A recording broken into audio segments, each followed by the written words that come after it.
Iltasanan alkajaiseksi myymme päivän sanomalehtiä 3 euron hintaan.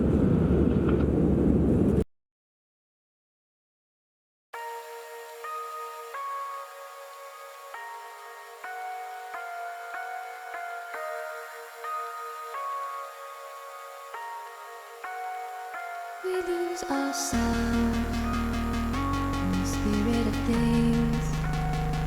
We lose our sight when we put our trust in things of this material world, of things that fade away. Yet we keep coming back, keep coming back, keep coming back, keep coming back, keep coming back, keep coming back, keep coming back. Keep coming back, keep coming back, keep coming back, keep coming back.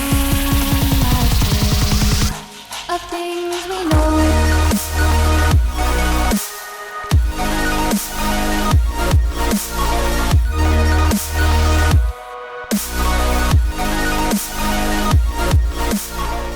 Hallo an meine ganze Familie, Freunde, alle, die das anschauen. Wie ihr vielleicht mitbekommen habt, bin ich in Malaysia.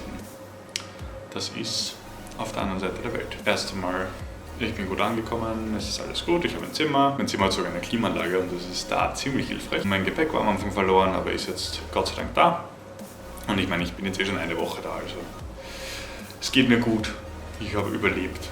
Trotzdem ist ziemlich vieles anders und ich mag euch einfach jetzt mal kurz erzählen, was alles anders ist oder zumindest was jetzt so in der ersten Woche mir aufgefallen ist, was anders ist. Wahrscheinlich fällt mir eh nicht alles ein, aber ja, als allererstes einmal wahrscheinlich das Wetter. Das Wetter ist heiß, ziemlich heiß. Also im Internet zeigt es irgendwie immer weniger an, als es eigentlich hat. Also wir hatten schon so 40 Grad im Schatten und deswegen sind Klimaanlagen auch sehr wichtig. Es regnet auch. Aber es gibt nicht so Monsunzeiten oder sowas, sondern es regnet circa einmal am Tag, dafür wirklich heftig. Also in der ersten Nacht oder in der zweiten Nacht war das da so, dass es wirklich so stark geregnet hat, dass ich davon sogar aufgewacht bin, weil es einfach so laut auf den Dächern war. Da ist aber ganz cool anzuschauen. Dann fahren die Autos auf der anderen Seite. Hätte ich mich vorher eventuell erkundigen können, habe ich nicht gemacht. Muss man sich daran gewöhnen, die Autos fahren generell. Also Verkehrsregeln sind da, Richtlinien so circa. Also es geht schon ziemlich viel, also situationsabhängig. Es ist einfach so, oh, da ist eine Lücke, ich kann reinfahren. Und wenn eine Lücke ist, muss man auch reinfahren. Also wenn auch wurscht, wie klein die Lücke ist, weil sonst kommt man einfach nie weiter. Essen, natürlich ist da alles sehr, sehr viel billiger. Die Währung heißt hier Ringgit und 1 Euro sind 4,6 Ringgit, so circa. Und für ein Mittagessen zum Beispiel bezahlt man hier umgerechnet 1,68 Euro. Und das ist aber ein vollwertiges Mittagessen, also so, dass ich davon satt werde. Also 8 Ringgit zahlt man und das ist einfach richtig heftig. Und das ist auch der Grund, warum man hier generell am Abend eher nicht kocht. Also zu Mittag geht man meistens essen, weil da ist meine Arbeit. Und am Abend kocht man eher nicht. Zumindest wurde mir das so berichtet und unsere Küche ist sehr, sehr minimalistisch. Also ich glaube, wir haben nicht einmal Töpfe und Pfannen. Wir haben aber einen Herd, aber den benutzt halt keiner. Weil das Essen geht so billig ist. Muss man nicht abwaschen, was jetzt nicht schlecht ist. Und das Essen selbst ist auch ganz gut, meistens. Das Problem ist, dass ich einfach nicht Malaiisch spreche und die Personen hier eher weniger Englisch. Und es ist jetzt so, dass wenn man am Abend essen geht, also man kann natürlich zu Fastfood-Ketten gehen, die sind hier sehr hoch angesehen. Also wenn man hier zu, was weiß ich, KFC geht, dann ist man eine höhere Person, weil man kann sich das leisten. Und sonst geht man halt in so Lokale, wo ich oft hingehe, weil es einfach viel netter ist, viel besser schmeckt. Da kochen die halt und haben quasi ein Buffet und man kriegt Reis und darf sich dann sein Essen zusammenstellen. Dann ist es meistens so, dass man entweder zu einer Person geht, die kassiert, die schaut sich das an und schätzt dann circa so, was das kosten könnte. Also das ist ziemlich witzig. Und wenn keine Person da ist, dann nimmt man das Essen zum Tisch, dann kriegt man was zu trinken und dann isst man auf und wenn man zahlen will, kommt er her, schaut sich deinen Teller an und schätzt aufgrund der Reste und aufgrund, weiß ich nicht, irgendwas, schätzt er, wie viel du gegessen hast und sagt dir einfach irgendeinen Betrag, den du zahlst. Und so funktioniert das hier. Also Das ist einfach so und das ist extrem witzig. Dann ist natürlich auch anders die Arbeitszeiten. Also hier wird zumindest für mich, also in meiner Firma samstags auch gearbeitet. Ist aber nicht weiter schlimm. Also ich arbeite jetzt immer von 8 bis 17 Uhr, habe eine Stunde Mittagspause und dann am Samstag arbeite ich von 8 bis 12. Also es geht. Die Arbeitsverhältnisse, genau. Die Arbeitsverhältnisse sind einfach anders hier. Also es ist auch so Schutzkleidung, also ich muss jetzt nicht irgendwas schweißen oder so, aber die Schweißer haben einfach nicht wirklich eine Schutzkleidung. Aber das ist da normal und das ist denen auch bewusst. Und ja, das Englischniveau hätte ich mir nie so niedrig erwartet. In einem Land, wo doch viel Englisch gesprochen wird. Aber es können halt nur die bisschen ausgebildeten Englisch und halt die ganz ausgebildeten. Aber die drunter wirklich ganz, ganz wenig. Also wirklich das, was sie quasi untertags auffassen. Und das ist doch manchmal recht schwierig. Also mit Händen und Füßen geht es natürlich immer. Aber ich hätte es mir einfach nicht erwartet, dass es wirklich so niedrig ist. Also ich bin jetzt eben nicht direkt in Kuala Lumpur. In Kuala Lumpur, da merkt man schon, dass dass es eine Touristenstadt ist und so weiter. Und es sprechen auch alle Englisch.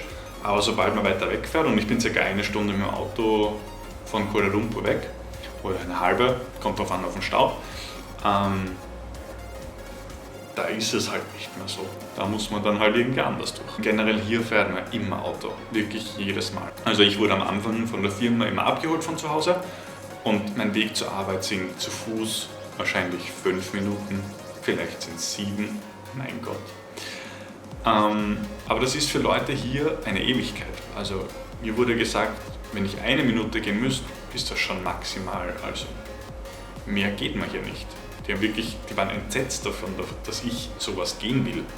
Und die holen mich auch immer ab. Also jetzt habe ich ein Auto, aber sie haben mich immer abgeholt. Und entweder weil niemand zu Fuß geht oder deswegen geht niemand zu Fuß, vielleicht ist es noch ein Mitgrund, es gibt keine Gehsteige.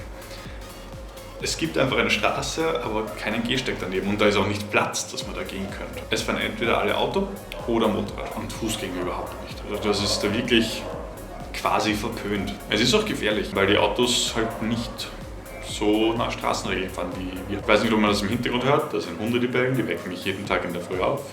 Ja, soweit einmal zum ersten Eindruck von Malaysia. Also mich interessiert es ziemlich. Mir ist auch letztens was passiert, kann ich noch kurz erzählen. Und zwar bin ich essen gewesen in einem chinesischen Restaurant und ich weiß nie, was ich bestelle. Also ich schaue einfach immer, dass ich irgendwas bestelle, weil ich meine, irgendwas muss ich essen und ich will aber nicht nachfragen, weil ich lasse mich überraschen. Und gestern habe ich dann angefangen und das Gericht, also da ist drüben ein englischer Name gestanden und da ist gestanden Reis mit Ei oder so. Und da war halt ein Spiegelei am Reis abgebildet. Also so ein Foto, Reis und dann obendrauf ein Spiegelei. Und ich habe das bestellt und habe dann gegessen und irgendwann habe ich mir so gedacht, cool, das schmeckt aber, also da ist irgendwas Frittiertes. Gell? Haben wir es angeschaut und das hat wirklich ausgeschaut wie Röstzwiebel. Also einfach normale angeröstete Zwiebeln. Das weiter gegessen und die waren aber die waren nicht so ringförmig, sondern eher so Streifen. Und dann habe ich mir irgendwann auch so gedacht, sind das wirklich Röstzwiebeln? Und habe das halt angeschaut und dann habe ich gesehen, okay, der hat 2 Punkte an einem Ende. Und ich habe mir gedacht, okay, 2 Punkte, das könnte jetzt irgendein Farbfehler quasi in der Zwiebel sein. Und habe dann einfach weitergegessen und dann ist mir aufgefallen, dass jedes von diesen Röstzwiebeln diese Punkte hat. Und bin dann drauf gekommen, dass das Augen sind und dass das frittierte kleine Fische waren. Habe ich vorher nicht gewusst, war ganz okay. Also es hat ein bisschen nach Fisch geschmeckt, aber ich habe nicht gewusst, dass es so kleine Fische gibt, die man frittiert und dann isst. Und ja, also ich habe mir jetzt heute auch erzählen lassen, die werden in der Sonne getrocknet und dann frittiert. Und sowas kann einen da halt überall erwarten. Also es einfach solche Sachen, die man sich bei uns eher nicht vorstellt oder gar nicht vorstellt. Also es ist auch so, dass so kleine LKWs mit Kindern hinten drin fahren, die einfach da stehen und sich auf der Autobahn, wo man 90 bis 110, 120 fährt, einfach hinten rausschauen und die schauen dir quasi ins Gesicht, während du im Auto sitzt, im sicheren Auto und dahinterher fährst. Und das sind halt so Sachen, das ist da normal.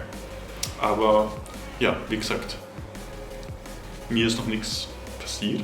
Also neben diesen kleinen Sachen, die doch interessant sind, aber jetzt gesundheitlich oder irgendwas geht es mir gut. Soweit jetzt haben wir halt schon ersten Eindruck. Bitte, wenn ihr irgendwelche Fragen habt, könnt ihr die gerne mir stellen. Dann werde ich die versuchen auch zu beantworten, weil ich verstehe das, wenn man in Österreich sitzt und ich denke, wie ist eigentlich Malaysia? Habe ich mir davor auch gedacht und ich habe mir nichts angeschaut. Und deswegen kommt das jetzt eben alles auf mich zu. Und wenn ich jetzt da bin, dann kann ich natürlich Fragen beantworten. Deswegen, wie gesagt, wer auch immer Fragen hat, schreibt sie mir und ich werde versuchen, sie so gut wie möglich zu beantworten oder selbst zu erleben. Keine Ahnung, werden wir sehen. Ansonsten wünsche ich eine gute Nacht, guten Morgen, schönes Mittagessen, was auch immer. Ich bin sicher 7 Stunden voraus von dem, was ihr jetzt macht. Also gilt sowieso immer alles. Und ja, hoffe, ihr habt viele Fragen, weil ich bin da. Jetzt kann ich die Sachen beantworten. Mache ich auch gern. Und ich freue mich auf noch 4 weitere Monate mit Erlebnissen. Tschüss.